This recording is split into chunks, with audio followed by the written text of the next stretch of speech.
Hello again. Today we'll be continuing the portion we left off in the last class. So, this will be a continuation to the first half of the chapter where we talked about the apostles. And now we'll be talking about the emperors and all the martyrs who came along during that time. From the time of Emperor Nero to Diocletius, Christians had to suffer 10 severe religious persecutions. Let's look at them one by one. Emperor Nero, AD 54 to 68. The first persecution of the church took place in the year 67 under Nero, the sixth emperor of Rome.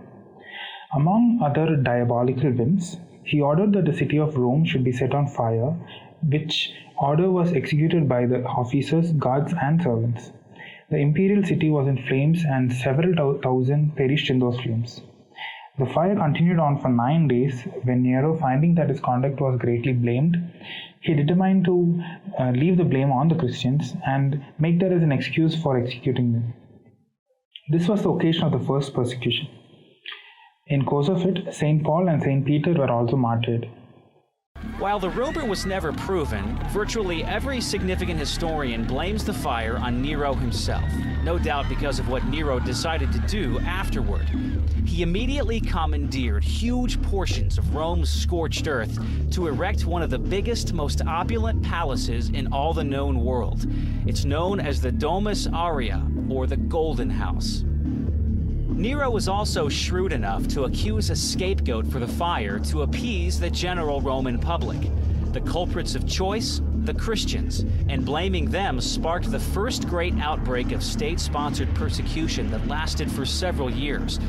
The Christians were already somewhat of a nuisance, accused of cannibalism because they consumed the Lord's Supper, which commemorated the sacrificial body and blood of Jesus, and atheism because they refused to bow to the Roman gods, including the Caesar. So, for Nero, they were the perfect target. An ancient non-Christian Roman historian alive at the time named Tacitus mentions the persecution in his annals. This is what he wrote. Nero falsely accused and executed with the most exquisite punishments those people called Christians, who were infamous for their abominations. The originator of the name Christ was executed as a criminal by the procurator Pontius Pilate during the reign of Tiberius, and though repressed, this destructive superstition erupted again, not only through Judea, which was the origin of this evil, but also through the city of Rome. First, those were seized who admitted their faith, and then, using the information they provided, a vast multitude were convicted, not so much for the crime of burning the city, but for hatred of the human race. And perishing, they were additionally made into sports. They were killed by dogs by having the hides of beasts attached to them, or they were nailed to crosses or set aflame, and when the daylight passed away, they were used as nighttime lamps. Even though they were clearly guilty, people began to pity these sufferers because they were consumed not for the public good, but on account of the fierceness of one man. One such martyr who was killed by crucifixion was a prominent apostle named Peter, who had become the head of the church in Rome. Considering himself to be unworthy to experience the same death as Jesus, Peter requested to be crucified upside down. Another apostle, one of Christianity's most influential because he wrote almost half of the New Testament, Paul, was also martyred during Nero's persecution. But since Paul was a Roman citizen, he was exempt from the torture of crucifixion and was beheaded instead. Some of the martyrs during his reign was Erastus, Chamberlain of Corinth, Aristarchus, the Macedonian, Trophimus, an Ephesian, converted by St. Paul, and fellow rabbler Joseph, commonly called Barsabas, and also Ananias, the bishop of Damascus, who were each of the 70 disciples. The second persecution under Domitian, AD 81. The Emperor Domitian, who was naturally inclined to cruelty, first killed his brother and then raised the second persecution against the Christians. In his rage, he put to death some of Roman senators and others to confiscate their estates. He then commanded all the lineage of David to be put to death. Among the numerous martyrs that suffered during this persecution was Simeon, Bishop of Jerusalem, who was crucified, and Saint John, who was boiled in oil and afterwards banished to Patmos. A small side note here. If you remember the list of the apostles, there was no Saint John. That's because he was the only apostle who did not die a martyr. He died of old age here in Patmos after documenting the revelation of the Bible.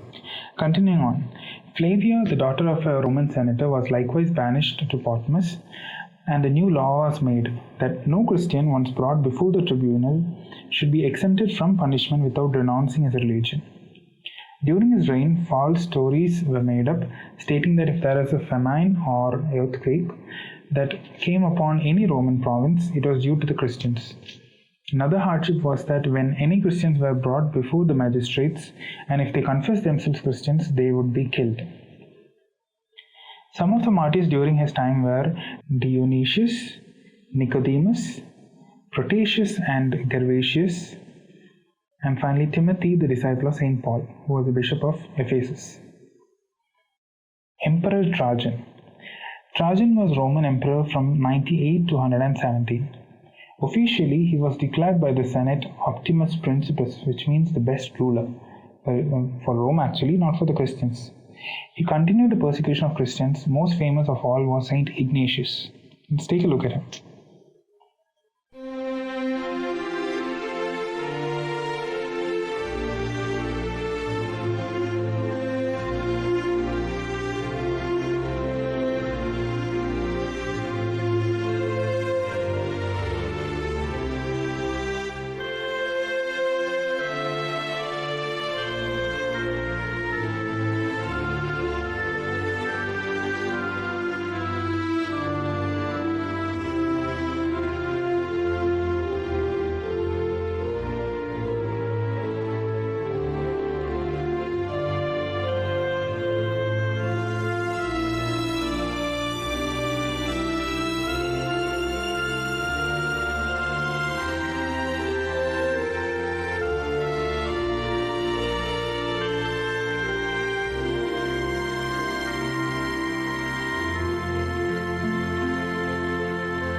About this time, Alexander, Bishop of Rome, with his 2 deacons, were martyred, and about 10,000 Christians were crucified, crowned with thorns and spears into their sides in the Mount Ararat.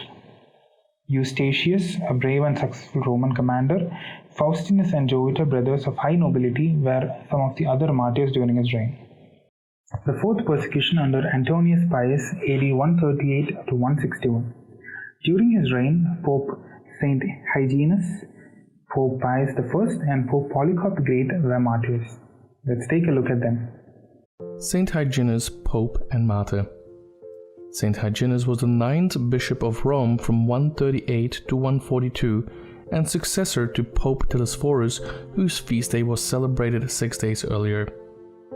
The Liber Pontificalis relates that during his papacy, Saint Hyginus defined the orders of the ecclesiastical hierarchy and the various prerogatives of the clergy. He is commonly believed to have died as a martyr. At his death, he was buried on the Vatican Hill near the tomb of St. Peter. In Catholic imagery, he is depicted with a beard and a balding head or tonsure, wearing traditional Roman clothing and a pallium. Sometimes he is holding a book and a tiara, referencing that orders of the ecclesiastical hierarchy were defined during his papacy. His feast day is kept on January the 11th. Polycarp was a man born in 70 AD who came to believe in Christ at an early age. He had the opportunity later to study directly under the Apostle John and others who had had direct association with Jesus Christ during his earthly ministry. Pretty cool that he was only 1 degree separated from Jesus himself. Polycarp was eventually appointed by John as the bishop of the church in Smyrna, where he faithfully ministered for many years. It was under the rule of Roman Emperor Marcus Aurelius that the persecution of Christians became more intense. In the year 156 AD, Polycarp was arrested by Roman soldiers and was taken before the local proconsul here in Smyrna and urged to utter the phrase, "Caesar is Lord," and offer a small pinch of incense to the statue of the emperor. It was a simple formality that would have spared Polycarp from torture and death. His refusal to do so infuriated the bloodthirsty mob. Then, according to a Smyrnian letter recording the event, as Polycarp was being dragged to his place of execution, a voice was heard from heaven by all the believers that were present. The voice said this: "Be strong, Polycarp, and play the man." Then, standing in the arena, Polycarp was urged one last time to renounce Christ. His response, well attested in historical accounts, was this: 86 years I have served Christ, and he never did me any wrong. How can I blaspheme my King who saved me?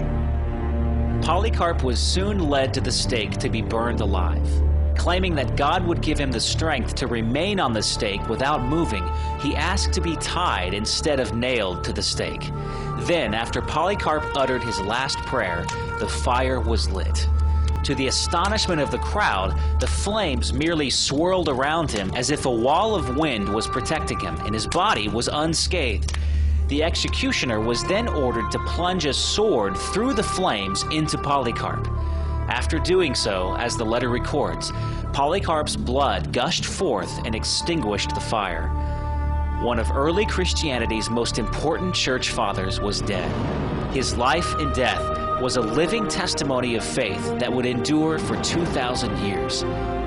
But the death of Polycarp backfired, for his conviction and witness went on to inspire and embolden thousands of saints after him. He is a tangible illustration of the fact that during the times of the greatest persecution, the Christian church grows the most. Emperor Marcus Aurelius from 161 to 180 AD was responsible for the first persecution of Christians. He is best known for his meditations on Stoic philosophy. He killed and exiled Christians and sentenced them to lifelong punishment with hard work. One of the martyrs during his reign was Saint Fortinus of Lyon. He was the Bishop of Lyon, France. At age 90, he was one of a group of 48 Christians from the areas of Vienne and Lyon in France, who were attacked by a pagan mob, arrested and tried for their faith, and were murdered in persecutions of Marcus Aurelius. Another such martyr is Saint Justin. Let's see a video about him. ഒരു Samaritan കുടുംബത്തിൽ ജനിച്ച Justin ഉന്നത വിദ്യാഭ്യാസം ലഭിച്ചിരുന്നു. വിദ്യാഭ്യാസ കാലത്ത് അധികവും തത്വശാസ്ത്ര പഠനത്തിനാണ് അദ്ദേഹം ഊന്നൽ കൊടുത്തത്. എല്ലാറ്റിൻ്റെയും സൃഷ്ടാവായ ദൈവത്തെ അറിയുക എന്നതായിരുന്നു ജസ്റ്റിൻ്റെ ജീവിത ലക്ഷ്യം. അതിനായി പ്രശസ്തരായ തത്വചിന്തകരുടെ ഗ്രന്ഥങ്ങൾ അദ്ദേഹം ശ്രദ്ധാപൂർവം പഠിച്ചു. തത്വശാസ്ത്രപരമായി വിപരീത അഭിപ്രായങ്ങൾ പഠിപ്പിച്ചിരുന്ന വിദ്യാലയങ്ങളിൽ വിദ്യ അഭ്യസിച്ചു. പക്ഷേ അതൊന്നും അദ്ദേഹത്തിനു യഥാർത്ഥ ദൈവത്തെ കാട്ടിക്കൊടുക്കാൻ സഹായകമായില്ല. ദൈവത്തെ അറിയുവാൻ അതിയായി ആഗ്രഹിച്ച ജസ്റ്റിൻ ഒരു ദിവസം കടലോരത്തുകൂടി നടന്നുകൊണ്ടിരിക്കുമ്പോൾ ഒരു വൃദ്ധനെ കണ്ടുമുട്ടി. അദ്ദേഹം ജസ്റ്റിനുണ്ടായിരുന്ന സംശയങ്ങളെക്കുറിച്ച് ചോദിച്ചു. നീണ്ട നേരത്തെ വാദപ്രതിവാദങ്ങൾക്കു ശേഷം ജസ്റ്റിൻ താൻ സമ്പാദിച്ച ജ്ഞാനത്തിന് ദൈവത്തെ കണ്ടെത്താനാവില്ല എന്ന സത്യം വൃദ്ധന് മുന്നിൽ സമ്മതിച്ചു. അനന്തരം വൃദ്ധൻ മിശിഹായെക്കുറിച്ച് ജസ്റ്റിനോട് പറഞ്ഞു. യഥാർത്ഥ ജ്ഞാനം ലഭിക്കുന്നതിനായി മിശിഹായോട് പ്രാർത്ഥിക്കുവാനും അദ്ദേഹം ജസ്റ്റിനെ ഉപദേശിച്ചു. അദ്ദേഹത്തിന്റെ നിർദ്ദേശങ്ങൾ അനുസരിച്ച് ജസ്റ്റിൻ പ്രാർത്ഥനയോടെ വിശുദ്ധ ഗ്രന്ഥം വായിക്കുവാൻ തുടങ്ങി. സത്യദൈവത്തെ തിരിച്ചറിഞ്ഞ ജസ്റ്റിൻ അധികം വൈകാതെ 133 ജ്ഞാനസ്നാനം സ്വീകരിച്ചു. അക്കാലത്ത് ക്രൈസ്തവ വിശ്വാസത്തിന്റെ പേരിൽ രക്തസാക്ഷിത്വം വരിച്ച അനേകായിരങ്ങളുടെ ദൃഢവിശ്വാസം ജസ്റ്റിനെ മാനസാന്തരത്തിലേക്ക് നയിക്കുന്നതിൽ പ്രധാന പങ്കുവഹിച്ചു. മാനസാന്തരത്തിന് ശേഷം താൻ തിരിച്ചറിഞ്ഞ സത്യം മറ്റുള്ളവരെയും അറിയിക്കണമെന്ന് വിശുദ്ധൻ ആഗ്രഹിച്ചു. ഗ്രീസ്, ഇറ്റലി, ഈജിപ്ത് മുതലായ സ്ഥലങ്ങളിലെല്ലാം ചുറ്റി സഞ്ചരിച്ച് വിശുദ്ധൻ സത്യദൈവത്തെ പ്രസംഗിച്ചു. അനേകരെ വിശുദ്ധൻ മാനസാന്തരത്തിലേക്ക് നയിച്ചു. അക്കാലത്ത് ക്രിസ്ത്യാനികളെക്കുറിച്ച് നിലനിന്നിരുന്ന തെറ്റിദ്ധാരണകൾ അകറ്റുന്നതിനായി വിശുദ്ധൻ പല ഗ്രന്ഥങ്ങളും രചിച്ചു. അദ്ദേഹത്തിന്റെ ഗ്രന്ഥങ്ങളും പഠനങ്ങളും സത്യവേദത്തെ സംരക്ഷിക്കാൻ വളരെയധികം ഉപകരിച്ചിട്ടുണ്ട്. അന്നത്തെ ഓരോ ക്രൈസ്തവ വിശ്വാസിക്കും അവകാശമായി ലഭിച്ചിരുന്ന രക്തസാക്ഷിത്വമകുടം വിശുദ്ധനെയും തേടിയെത്തി. അന്യദേവന്മാരെ പൂജിക്കുവാൻ വിസമ്മതിച്ച വിശുദ്ധനെയും അദ്ദേഹത്തിന്റെ ശിഷ്യരെയും 167 വധിച്ചു. Emperor Septimius Severus was responsible for the sixth persecution of Christians during the time of his reign from 193 to 211. He issued an edict that punished conversion to Judaism and Christianity. So anyone who received baptism or wanted to receive baptism were cruelly persecuted. Some of the martyrs during his reign were Victor, Bishop of Rome, Leonidas, the father of the celebrated Origen, Basilides, Roman officer, Irenaeus, Bishop of Lyons, Perpetuan Felicitas from Africa, and Calcitus, the Bishop of Rome. The seventh persecution under Maximus Thrax, the Thracian, was in AD 235. An important martyr during his short reign as emperor was Pontianus, Bishop of Rome. During this persecution, countless Christians were slain without trial and buried indiscriminately in heaps, sometimes 50 or 60 being cast into a pit together without the least decency. The eighth persecution under Maxian Decius was in AD 249. He only set free the Christians if they got a certificate for worshipping the Roman gods. All others were persecuted. Some of the martyrs were Fabian, the Bishop of Rome, Julian, a native of Sicilia, Alexander and Epimachus of Alexandria, Lucian and Marcian, Trypho and Respicius, Agatha, a Sicilian lady, Cyril, Bishop of Cortina, Babylus, Bishop of Antioch, Alexander, Bishop of Jerusalem, and many more were the martyrs. The ninth persecution under Valerian was in AD 257. He compelled bishops, priests, and deacons to worship Roman gods, which they did not and had to be persecuted.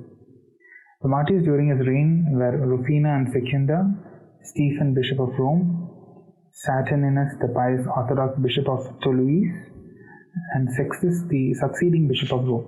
Cyprian, Bishop of Carthage, Fructucius, Bishop of Tarragon in Spain, and his two deacons, Augurius and Eulogius, were burned for being Christians.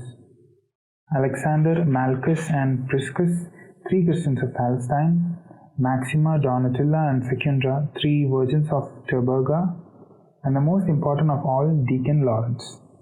Let's take a look at him.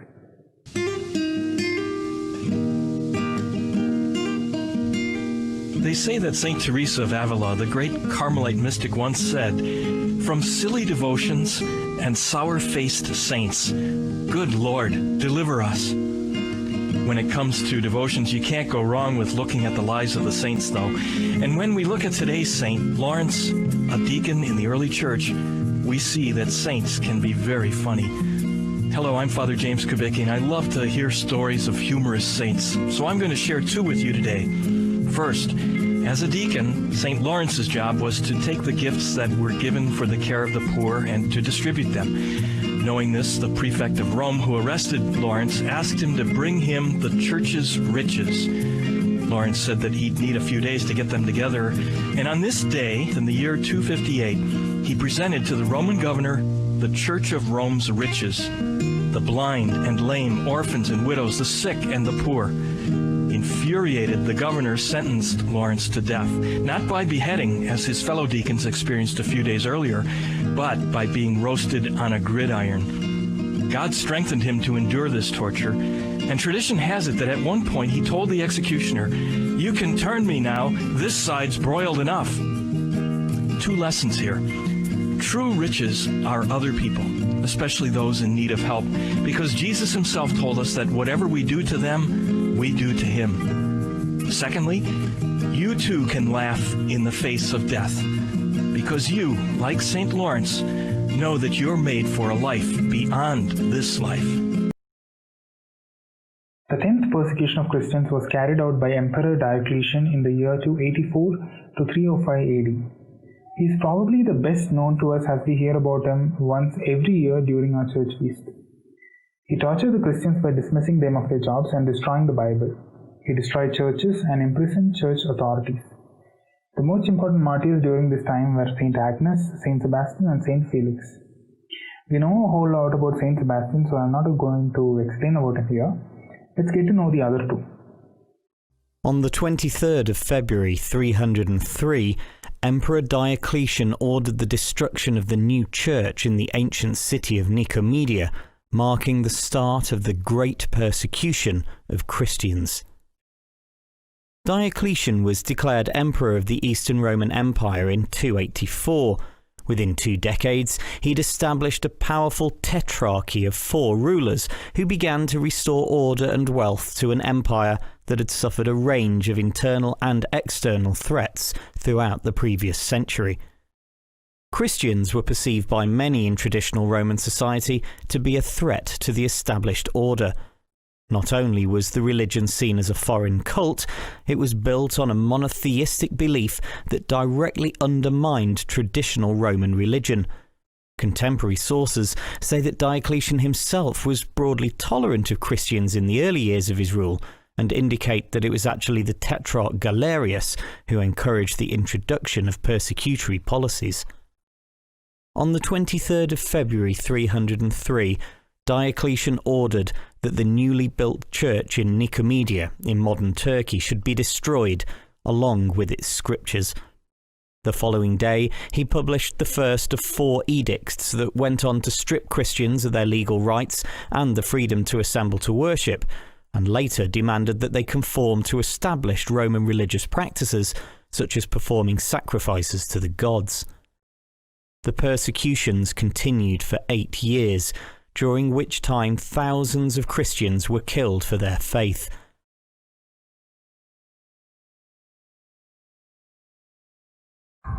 This is the story of Agnes of Rome. Agnes was born in Rome during the 3rd century. She was the daughter of Christians who raised her in her faith. At a very young age, Agnes devoted herself to God and to a life of virginity, refusing all other suitors. Agnes refused to marry the son of Symphoronius, the city official, and one of his associates revealed that she was a Christian.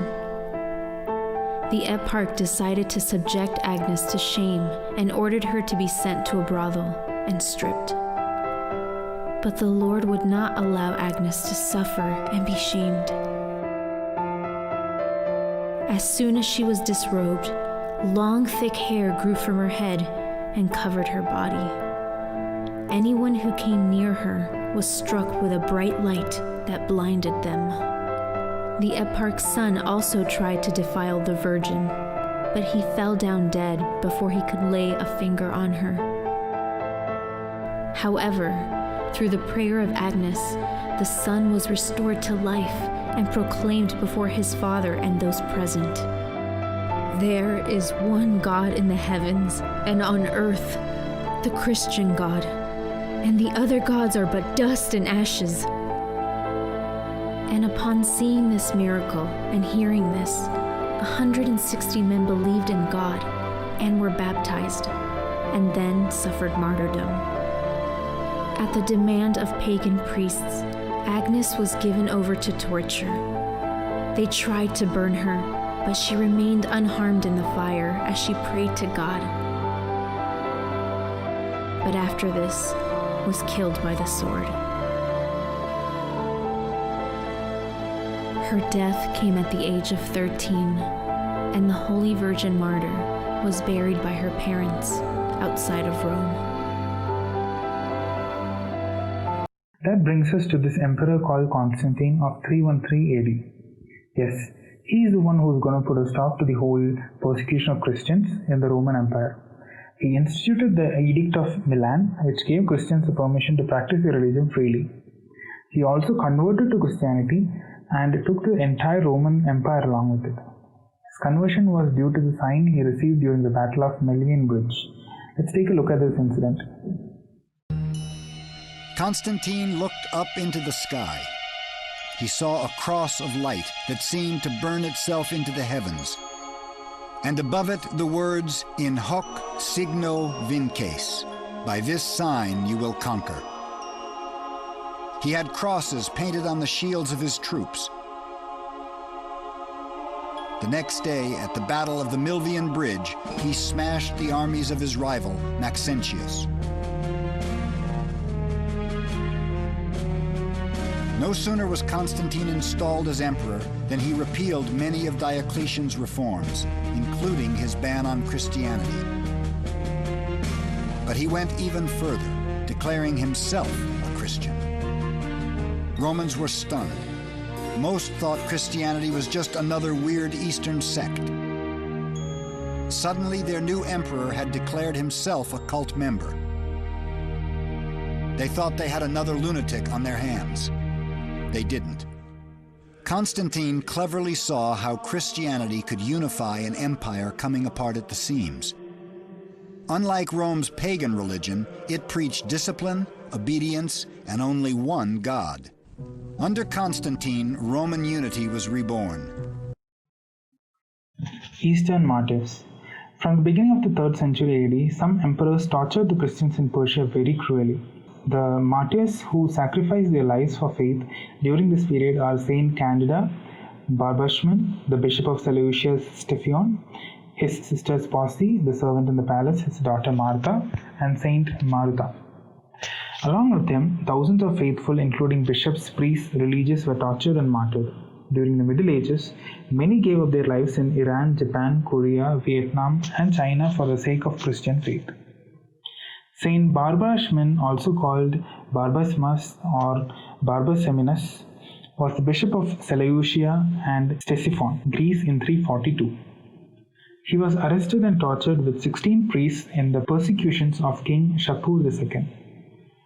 Barbasimas was offered a cup filled with gold coins if he would worship the Persian god. He declined and was martyred along with the 16 priests. Martyrs of later times. In later times, some of the prominent martyrs are Saint Thomas More and Saint Maximilian Kolbe. Let's take a look at their life in brief.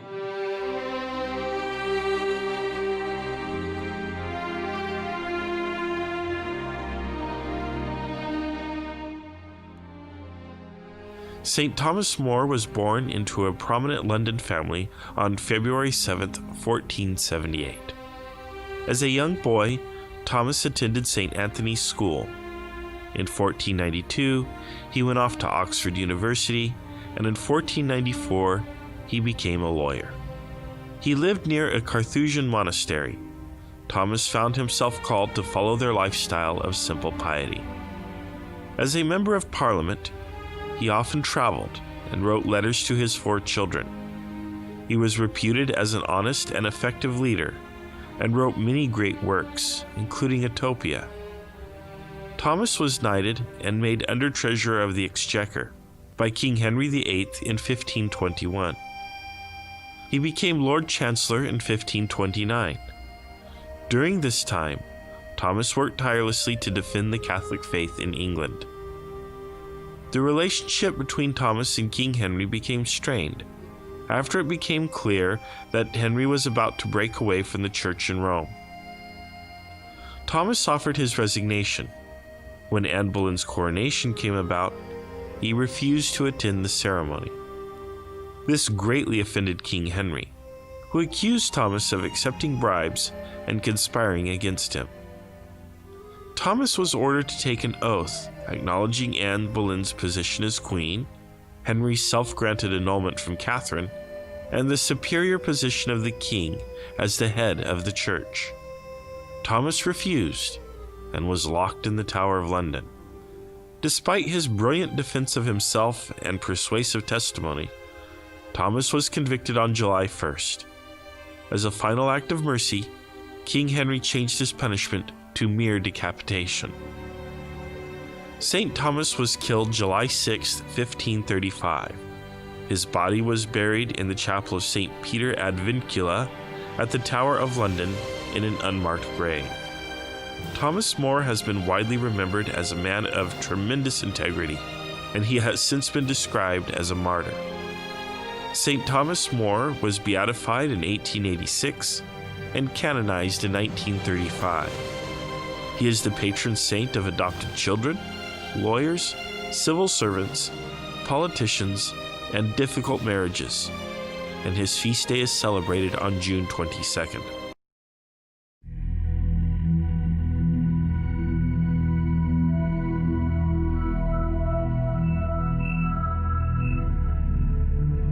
Saint Maximilian Kolbe was born as Raymond Kolbe on January 8, 1894 in the Kingdom of Poland.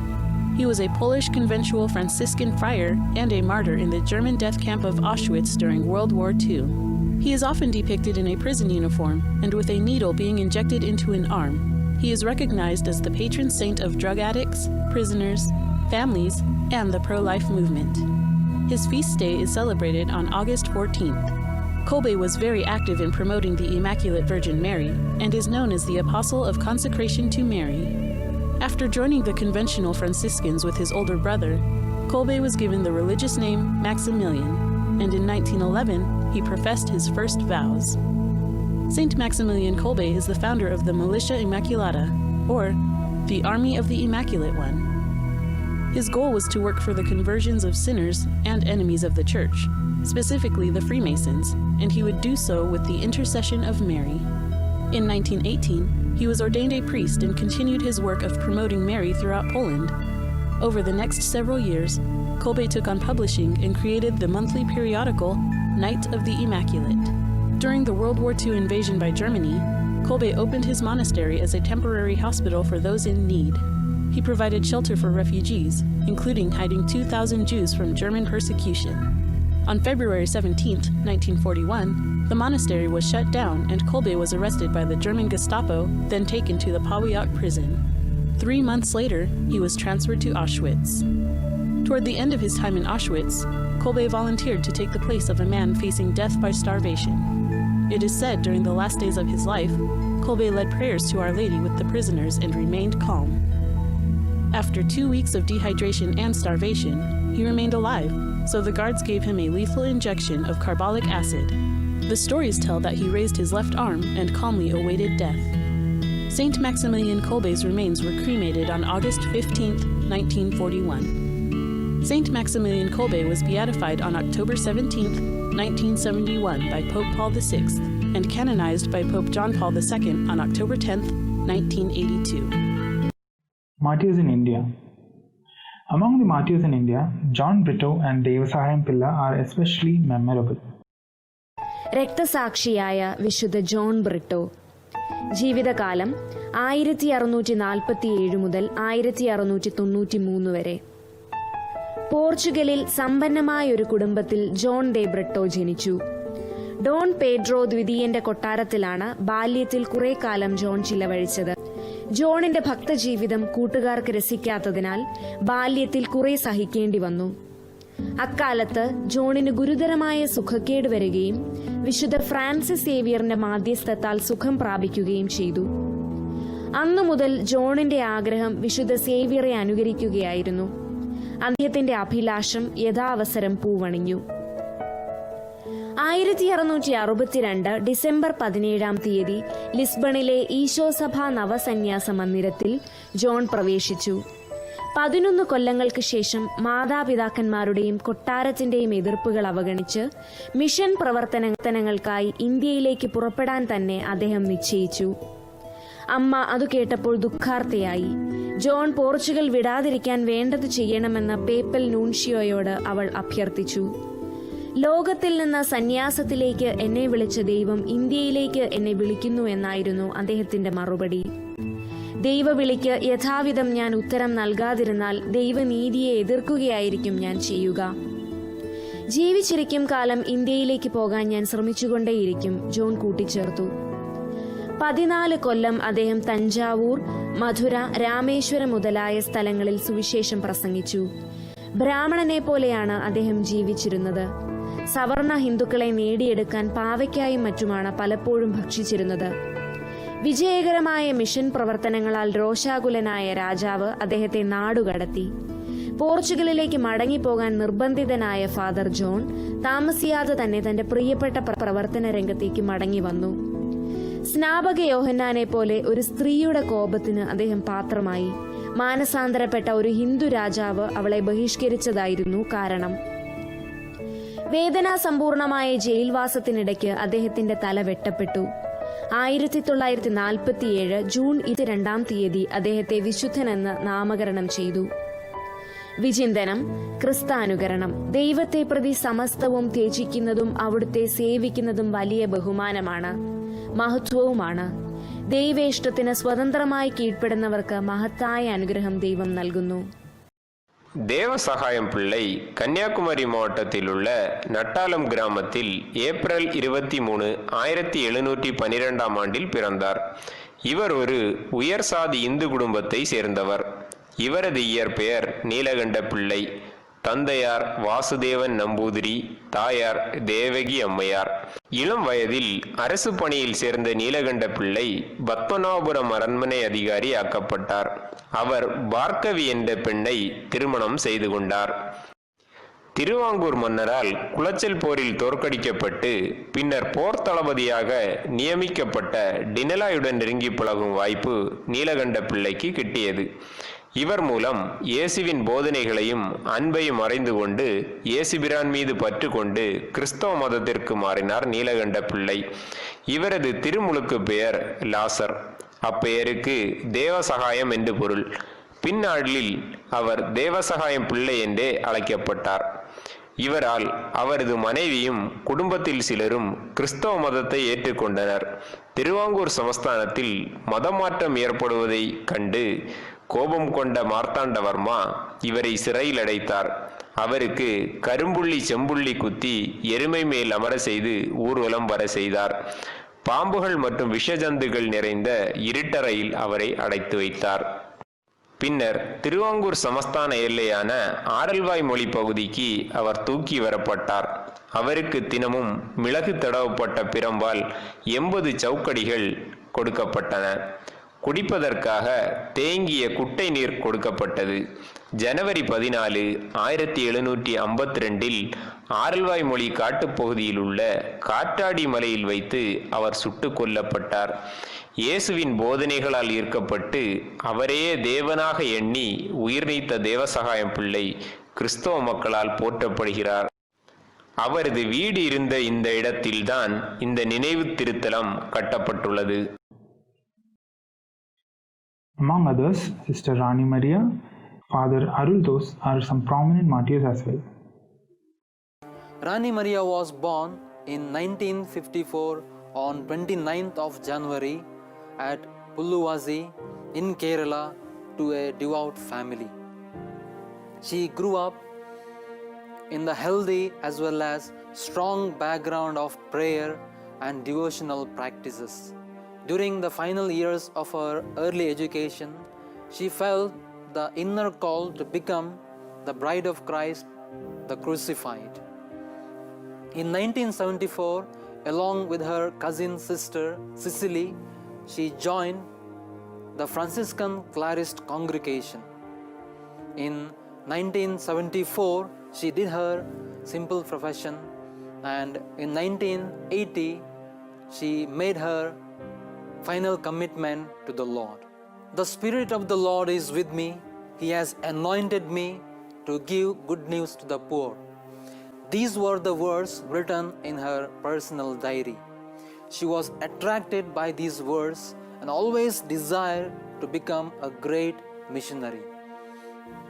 Her desire came true when 2 of the Franciscan Clarist congregation sisters were called to work in the Diocese of Indore. Sister Rani Maria and Sister Anne John were chosen to take up this mission. After working for 9 years in the different parts of Kerala, she reached Udayanagar in the Diocese of Indore in 1992. She worked for 25 villages in and around Udayanagar as a social worker, especially among the Adivasis and among those who were marginalized in the society. With the help of Sister Rani Maria, they were raised to the level of self-sufficiency. Many poor found their livelihood. As a consequence, the exploiters and the oppressors of the poor were jealous of Sister Rani Maria and they planned to kill her. On 25th of February 1995, Sister Rani Maria was traveling from Indore to Kerala in order to meet her parents. But God had a different plan for Sister Rani Maria. As she was traveling, an assassin by name Samundar Singh, along with a group of 3, entered the bus and stabbed her more than 50 times. Every time he stabbed her and the blood gushed forth from her body, she cried out the name of Jesus. She died among the people whom she knew as well as to those whom she had helped. About 12,000 people took part in her funeral ceremony and she was buried in Udayanagar in the Diocese of Indore. After the death of Sister Rani Maria, her sister went to the prison and tied Rakhi to the hand of the assassin. Many miracles have occurred after her death through the intercession of Sister Rani Maria. She was beatified on 4th November 2017 by Pope Francis. May the exemplary life of Sister Rani Maria inspire all of us to offer our lives to God and remain firm in our faith in times of problems and tribulations. May God bless all of us.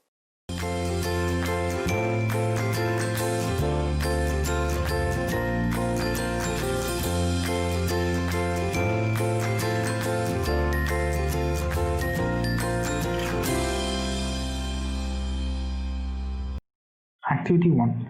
I want you to find out more about the martyr Father Aruldos. I can tell you that he is from Tamil Nadu. You can find out the rest about him and prepare a one-page report, and it can be in your own style as well. And the next activity that I want you to do is list out all the Christian persecutions and martyrs you can find that happened during only the last decade, as in 2010 to 2020. Let's see who can find the most. I can't call that a competition, but still it's good to know who are the Christians that stood up for our faith. Let's take a look at one of those incidents that took place in Sri Lanka last year, Easter. The brutal attacks in Sri Lanka last Easter Sunday continue to remind the world that in many places being a Christian can cost your life. 3 churches and 3 hotels were targeted by suicide bombers from a local Islamist group. They carried out the attack supported by the Islamic State, which has claimed responsibility. This was the explosion of St. Anthony Church seen from a distance. This is the interior of the church after the explosion, which claimed the lives of dozens of people celebrating the resurrection of Christ. A few hours later in Rome, the Pope especially remembered these victims during the Urbi et Orbi blessing. Ho preso con tristezza e dolore la notizia dei gravi attentati che proprio oggi, giorno di Pasqua, hanno portato lutto e dolore in alcune chiese e altri luoghi di ritrovo nello Sri Lanka. Desidero manifestare la mia affettuosa vicinanza alla comunità cristiana, colpita mentre era raccolta in preghiera, e a tutte le vittime di così crudele violenza. During these days, Pope Francis continually voiced his concern for the more than 350 dead and 500 wounded people after the terrible attack.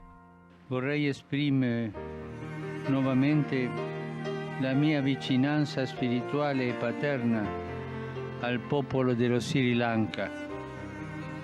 Sono molto vicino al mio caro fratello il cardinale Malcolm Ranjit Patabendigedon e a tutta la Chiesa archidiocesana di Colombo. Prego per le numerosissime vittime e ferite e chiedo a tutti di non esitare a offrire a questa cara nazione tutto l'aiuto necessario. Auspico altrettanto che tutti condannino questi atti terroristici atti disumani, mai giustificabili. He has also posted messages on Twitter. On Wednesday, he published this message in which he assures that these martyrs show injustice does not have the last word. Malcolm Raneve, Cardinal of Sri Lanka, has presided over the first funerals. He's called on Christians to remain calm and not to fall into a spiral of revenge. The country's bishops have also called for these attacks not to be politically exploited. Unfortunately, the number of victims continues to rise because there are many seriously injured. The Pope visited Sri Lanka in January 2015. The country had gone through 25 years of civil war. It was a conflict that, among others, had an ethnic-religious cause. This is why Pope Francis has insisted on several occasions that religion should never be used as a pretext for violent acts.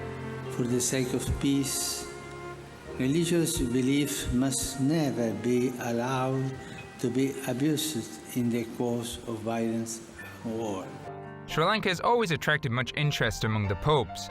Pope Francis was the fourth to travel to this place known as the Pearl of the Indian Oceans.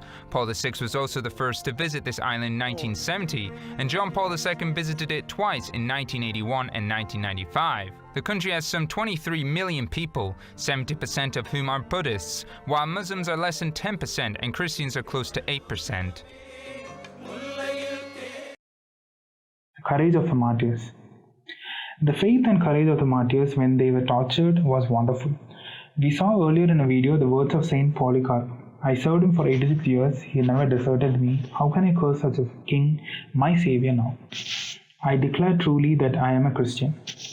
When the body of Polycarp was burned in fire, the hearts of the faithful burned with zeal and courage to sacrifice their lives for faith.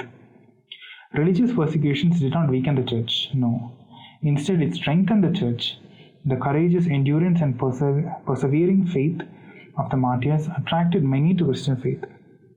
Even their persecutors, seeing their faith, got converted, confessed that they too were Christians, and accepted martyrdom. The seed of the church grew very strong and powerful in the land wet with the blood of the martyrs.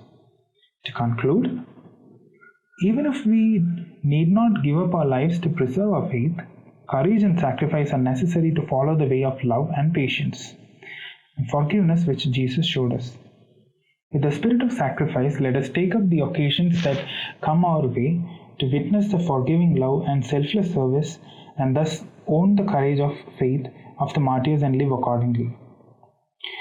Thank you for taking your time to listen to this class. I am very certain that you learned a whole lot of things from this session of 2 weeks.